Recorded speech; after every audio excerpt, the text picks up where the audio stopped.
बात उस समय की है महाराज, जब महाभारत का युद्ध हुआ। ध्यान से सुनना आप शिवरंजन जी। महाभारत का भयानक युद्ध छिड़ा कौरवों और पांडवों में। कौरवों की समस्त सेना क्या हो गई थी? नष्ट हो गई। कौरवों में कोई भी नहीं बचा, केवल एक बचा हुआ भी दुर्योधन बचा हुआ था। वह भी मरणासन स्थिति में पड़ा हुआ है दुर्योधन। आज दुर्योधन का कोई भी सहारा उस समय वहां पर नहीं था, सब कुछ नष्ट हो गया दुर्योधन का। दुर्योधन आज मरणासन स्थिति में पड़े और रो रहे हैं आज दुर्योधन। इस कथा को ध्यान से सुनना, आप लोगों को भी ज्ञान आएगा कि परिवार क्या चीज होता है, घर क्या चीज होता है, माता पिता भाई बंधु क्या चीज होती है। ये आपको इस कथा से ज्ञान मिलेगा। आज रो रहे हैं, विलाप कर रहे हैं कि अरे मैंने कितनी बड़ी दुष्टता कर दी, कितनी बड़ी मूढ़ता कर दी, आज मेरा कोई भी मेरे पास नहीं है। दुर्योधन रो रहे हैं। उसी समय महाराज उनका एक मित्र आया। मित्र कौन था? अश्वत्थामा था। अश्वत्थामा अपने मित्र के पास आए और अपने मित्र से कहने लगे, अरे मित्र, मुझसे आपकी ये दशा नहीं देखी जा रही है। मुझसे आपकी दशा नहीं देखी जा रही है। मित्र, एक बात बताओ, आपने इस युद्ध में जिसको भी सेनापति बनाया था, वो चाहे पिता भीष्म हो, चाहे पितामह द्रोण हो, चाहे कृपाचार्य कोई भी हो, लेकिन सबके सब मन से पांडवों से जुड़े हुए थे। कोई भी आपके साथ मन से नहीं खड़ा था। बोला दुर्योधन, अरे मित्र, अब पुरानी बातों को क्या याद करना है? जब चिड़िया चुगले खेत तब क्या पछताना। जब हमारे पास कोई भी हमारा साथी नहीं, हमारा बंधु नहीं, अब क्या फायदा बोलती। बोला मित्र, अब तुम एक बात बताओ मुझे, तुम मेरे लिए क्या कर सकते हो? बोला मैं तुम्हारे लिए कुछ भी करने को तैयार हूं। दुर्योधन ने अपने मित्र से कहा, मित्र तुम मेरे लिए जाओ और उन पांचों पांडवों में से एक का भी यदि शीश काट करके लाओगे, किसी एक का बोले तो भीम का विशेष रूप से, क्योंकि उस भीम ने मेरे समस्त योद्धाओं को खत्म कर दिया था, मेरे भाइयों को मार दिया था उसने, इसलिए तुम भीम का सिर काट करके मेरे पास लेके आना। सबसे बड़ा दुख तो मुझे इस बात का है कि हम 100 भाई थे, लेकिन आज एक भी भाई नहीं है, और वो पांडव केवल 5 थे और पांचों आज सुरक्षित है। अगर मित्र तुम एक का भी शीश काट करके लाओगे तो मुझे बड़ा आराम मिलेगा, मेरे मन को शांति मिलेगी। मित्र ने महाराज कह दिया अपने मित्र दुर्योधन से, अरे भाई आप चिंता क्यों करते हैं? अरे मित्र की तो परीक्षा होती है ना दुख की घड़ी में, एक स्त्री की परीक्षा होती है दुख की घड़ी में। क्यों अपने पति के लिए कितना समर्पित है दुख के समय में। मित्र की भी परीक्षा होती है कि वह मित्र कितना अपने मित्र के लिए समर्पित रहता है। उसी समय महाराज कि पापा निवारयति योजते निताय गोहमय निपुहन्ति गुणान प्रकटे करोते आपतगत जन जहाति दधाति काले सन्मित्र लक्षणमिदं प्रवदन्ति सन्तः।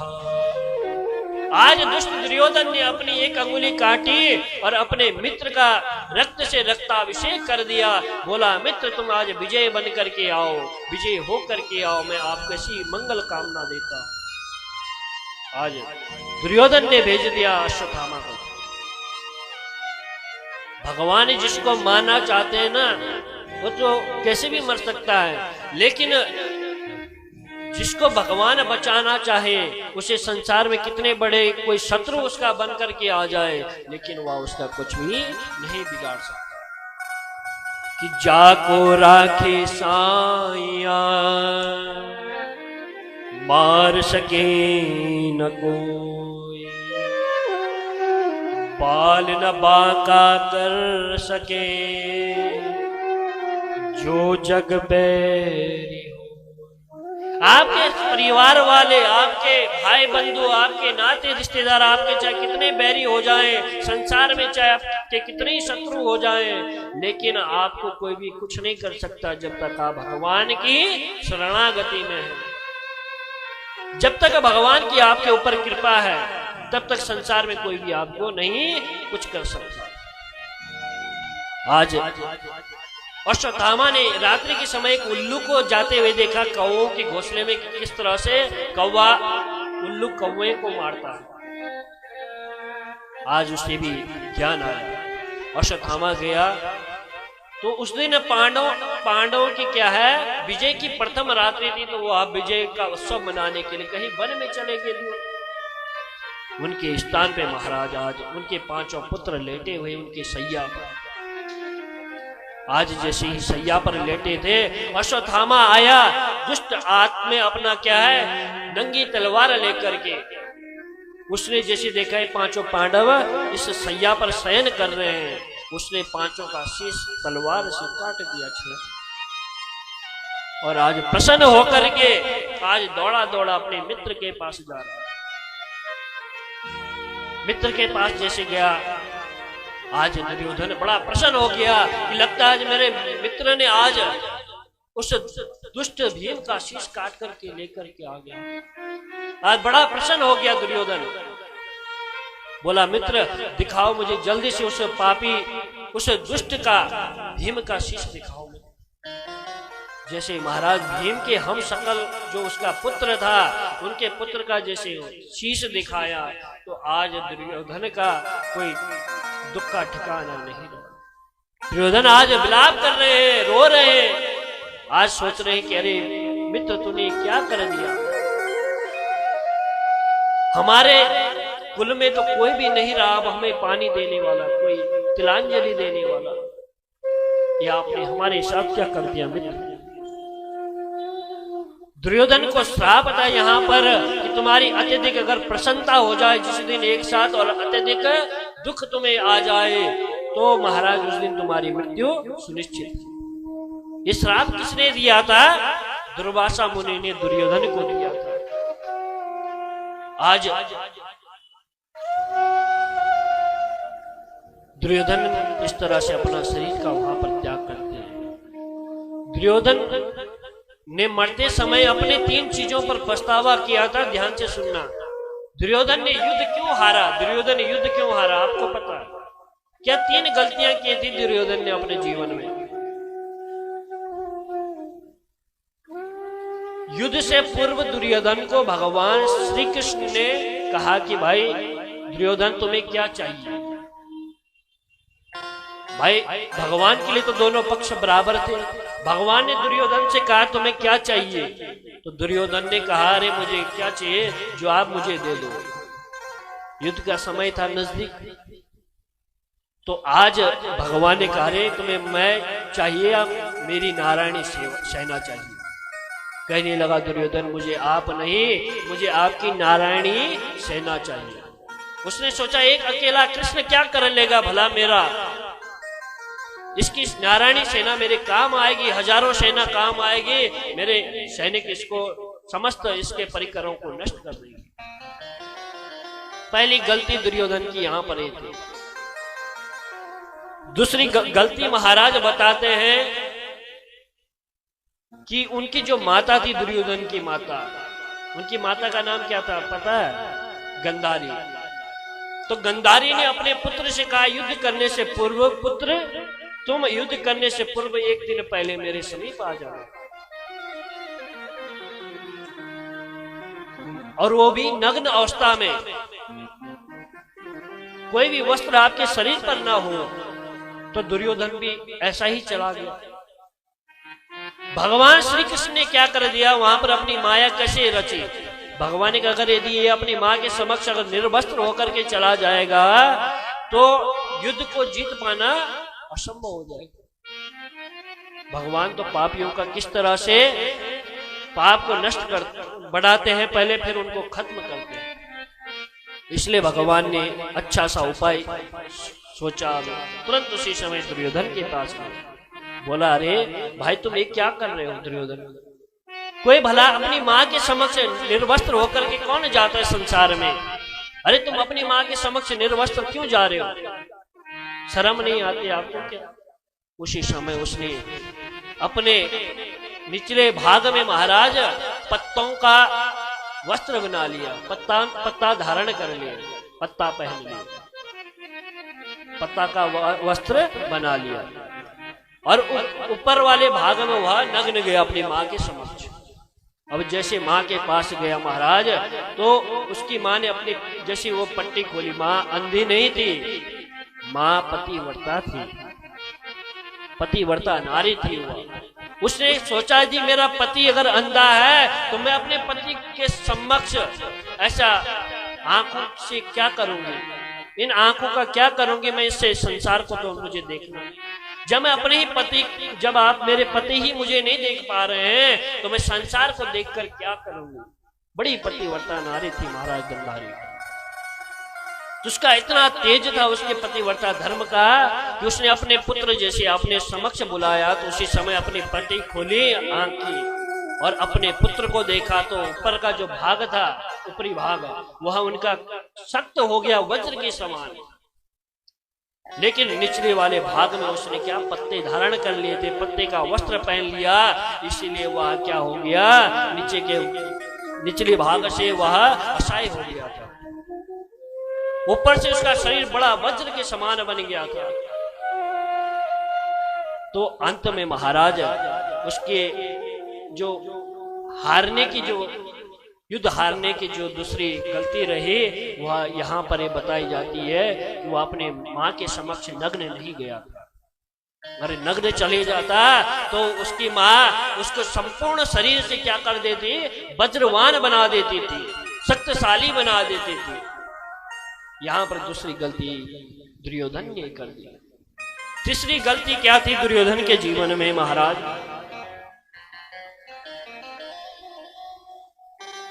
तीसरी गलती दुर्योधन के जीवन में बताते हैं कि जब वो युद्ध करने की बारी आई तो युद्ध में उसने सबसे पहले गलती क्या की कि युद्ध में उसने अपने सबसे पहले अपने भाई बंधुओं को भेज दिया, युद्ध के आग रूपी में झोंक दिया। वो मूर्ख था। उसे आभास तब हुआ जब वो अंत समय में वो मरणासन में पड़ा हुआ है, उसे भास हुआ था। तो महाराज पहले यदि वो पहले स्वयं चला जाता युद्ध करने के लिए तो ना तो युद्ध होता और ना इतने कौरवों की जान जाती कभी। क्योंकि दुर्योधन, इसीलिए युद्ध नहीं होता क्योंकि दुर्योधन ने क्या किया, उन्हें बार बार युद्ध के लिए प्रताड़ित किया, बार बार उन्हें युद्ध के लिए महाराज भड़काया, तब जाकर के वो उन लोगों ने युद्ध किया। अगर कोई परिवार में एक भी अगर सदस्य खराब है, एक भी परिवार में यदि परिवार का यदि सदस्य खराब है, जो अपनों के प्रति भड़काता है, अपनों के प्रति रिश्तों में दरार देता है, जो रिश्तों को तोड़ता है अपनों का, वह सबसे बड़ा दुर्योधन है,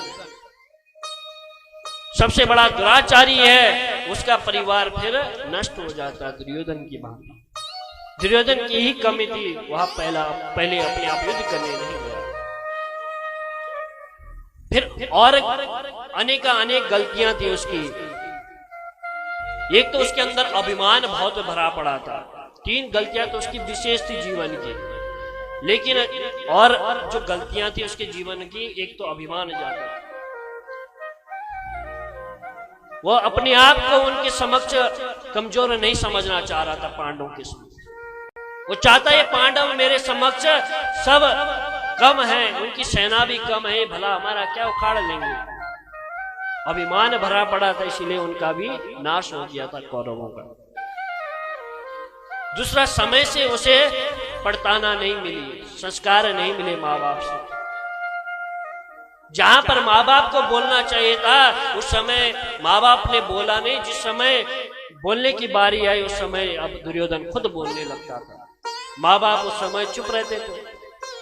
तो हर जहां पर युद्ध हुआ, जैसे युद्ध छिड़ा तो महाराज दुर्योधन हर प्रकार का निर्णय लिया करता था। जितने भी बुजुर्ग थे सब चुपचाप बैठे रहते थे। सबसे बड़ी गलतियां ये भी थी दुर्योधन की, वो अपने से बड़ों का कहना कभी नहीं मानता।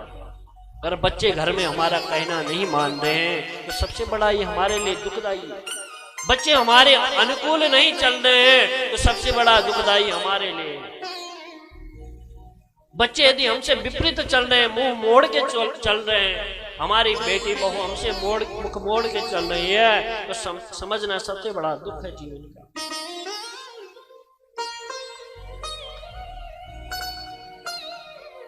पांडवों के साथ दुर्योधन ने, कौरवों ने बहुत बड़ा अन्याय किया था महाराज। इसीलिए आज वहां पर जितने भी वृद्ध जन बैठे हुए थे, उन वृद्ध जनों ने किसी ने भी कुछ नहीं बोला। जब परिवार में वृद्ध लोग चुप हो जाएं और जवान बच्चे नवयुवक बोलने लग जाएं ज्यादा, बहू बेटी बोलने लग जाए ज्यादा, तो समझ लेना उस घर में कलयुग आ गया है। आप नाराज मत होना। हमने आपको प्रथम दिवस की कथा में श्रवण करवाया था कल कि जिस घर में बहू बेटी का अत्यधिक बोलबाला होता है, बोलना चाहिए, अच्छी बात है, लेकिन सीमित बोलना चाहिए। माता और बहनों के लिए मर्यादाएं बनाई है। जिस प्रकार से महावृष्टि चली फूट कियारी, जिमी स्वतंत्र भय बिगराही नारी, रामचरितमानस में वर्णन था कि जिस प्रकार से महावृष्टि, जब अत्यधिक वृष्टि होती है ना, और जो हम खेतों में क्यारियां बनाते हैं, क्यारियां समझते हैं आप, तो क्यारियों में जैसे हम उन चारों तरफ से क्यारी को बंद कर देते हैं, तो क्यारी में जब जल अत्यधिक भर जाता है, तो यदि हमने उनको बढ़िया से उस जल को चारों तरफ से बंद नहीं किया तो जल बाहर निकल जाता है, वो क्यारियां फूट जाती हैं, फिर वो क्यारियां नहीं रह जाती। तो उसी प्रकार कहते हैं, अगर परिवार में यदि गाइडेंस नहीं है, परिवार में यदि बच्चों को संस्कार नहीं दिए जा रहे हैं, पड़ताना नहीं दी जा रही है समय पर, तो वहां भी महाराज इसी तरह से होता है कि जीमी स्वतंत्र भय बिगराही नारी। उस घर की बहू बेटी हो चाहे बेटा हो, कोई भी हो, सब जब स्वतंत्र होने लग जाएं, जब उसे अपने माँ बाप का, अपने भाई का, अपने से बड़े का यदि कोई लिहाज नहीं रहेगा, तो समझ लेना वो घर क्या है, बर्बाद होने की कगार में आ गया। दुर्योधन की यही सबसे बड़ी गलती थी, वो अपने से बड़ों का कभी कहना नहीं मानता था जीवन में।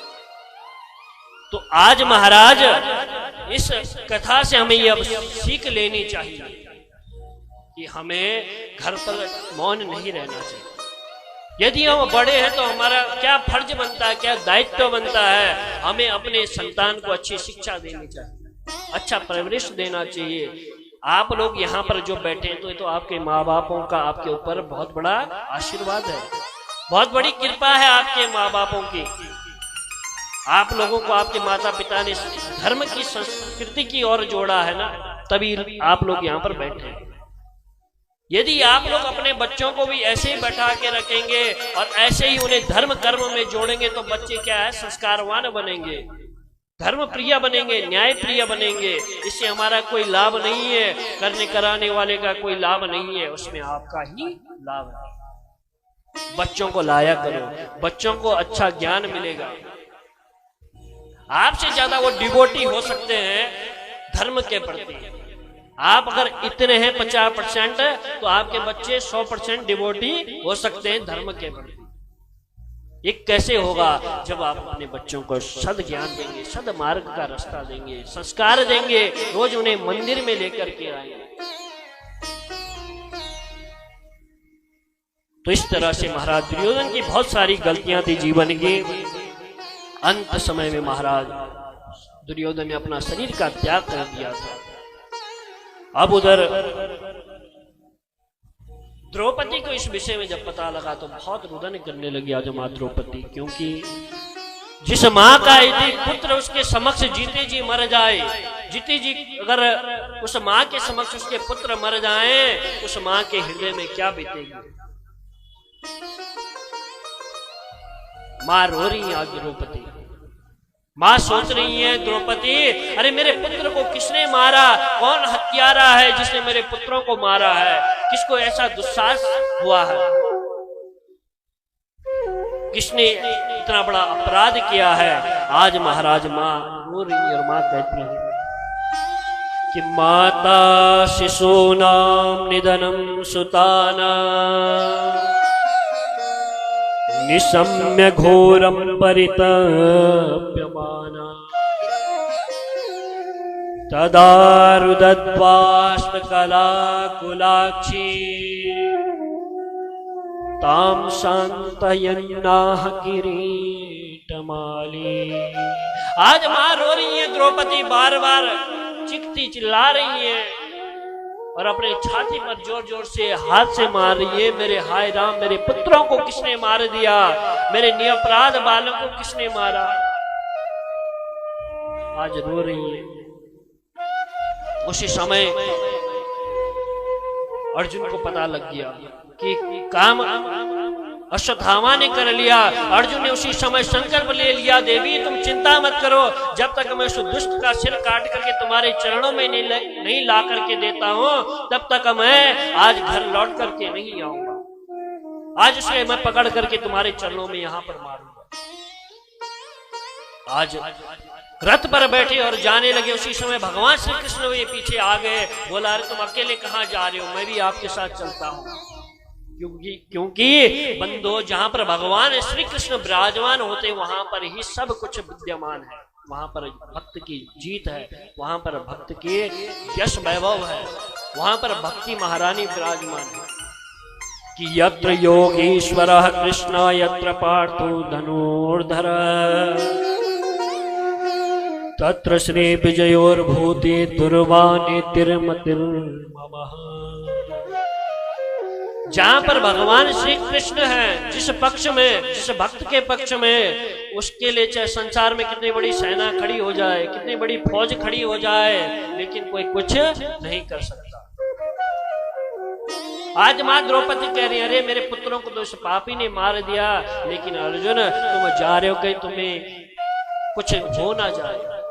तो आज कहती हैं, अर्जुन कहते हैं फिर, ये पंचाली तुम क्यों चिंता करती हो भला? क्योंकि हमें चिंता नहीं उनकी, उन्हें चिंता हमारी है। हमारे नौ के रक्षक श्री कृष्ण सुदर्शन चक्रधारी है। देवी हम क्यों चिंता करें, हमारे साथ तो हमारे कन्हैया है ना। तुरंत दौड़े दौड़े रथ पर गए। आज अश्वत्थामा को लगा मुझे छोड़ने वाले नहीं आज पांडव, अर्जुन मुझे मारेगा आज जरूर। उसी समय महाराज ब्रह्मास्त्र का संधान कर दिया। किसने? अश्वत्थामा ने। ब्रह्मास्त्र जैसे छोड़ा, उसी समय अर्जुन ने भी अपना उधर से ब्रह्मास्त्र छोड़ा। दोनों ब्रह्मास्त्र महाराज आज आकाश में टकराने लगे। भगवान से कहने लगे अर्जुन, प्रभु ये दोनों अस्त्र तो लगता है संसार का अब नाश कर देंगे। भगवान ने कहा, भाई तुम्हें तो अस्त्र लौटाने की विद्या तुमने भी सीखी है, तुम इस अस्त्र को अपने वापस ले लो, फिर दूसरा अस्त्र अपने आप स्वतः ही शांत हो जाएगा। उसी समय दूसरा अपना अस्त्र उन्होंने वापस लिया, दूसरा अस्त्र भी शांत हो गया। तुरंत अर्जुन उतरे और बंदी बना करके अपने रथ पर बांध दिया। भगवान कहते हैं, भाई तुम इसे बांध क्यों रहे हो? तुम इसे खत्म कर दो यही। इसने तो जीते, इसने निरपराध बालकों को मारा है। लोग तो सोते हुए बड़े से बड़े शत्रु को भी नहीं मारते हैं, इसने कितना बड़ा पाप कर दिया। आज अर्जुन कहने लगे, स्वामी मैं भी इसे छोड़ने वाला नहीं, लेकिन आज मैंने पंचाली को वचन दिया, मैं तुम्हारे समक्ष लेकर के इसे खत्म करूंगा। आज रथ पर घसीट करके उसे घर पर ले गए महाराज, पंचाली के पास ले गए। पंचाली ने जैसे देखा तो उसी समय कहने लगे, मुच्यता मुच्यता में सा पाप प्रकृति नितराम गुरु। कि मुच्यताम मुच्यताम मेवा ब्राह्मणों नितराम गुरु। इस ब्राह्मण के बालक को छोड़ दो, ये ब्राह्मण बालक नहीं अपितु तुम्हारे गुरु का भी पुत्र है। आज बार बार द्रौपदी माँ रो रही और कह रही कि जो जीवन में दुख मुझे प्राप्त हुए वो इसकी माँ को, कृपी देवी को नहीं मिलना चाहिए, क्योंकि एक माँ ही दूसरे माँ की भावनाएं जान सकती है। और जिस माँ की कभी संतान नहीं हुई तो बांझ की जाने प्रसव पीड़ा, वो बांझन औरत कभी कोई जान सकती है कि बेटे का दुख क्या होता है, प्रसव की पीड़ा क्या होती है जिसकी संतान नहीं होती है।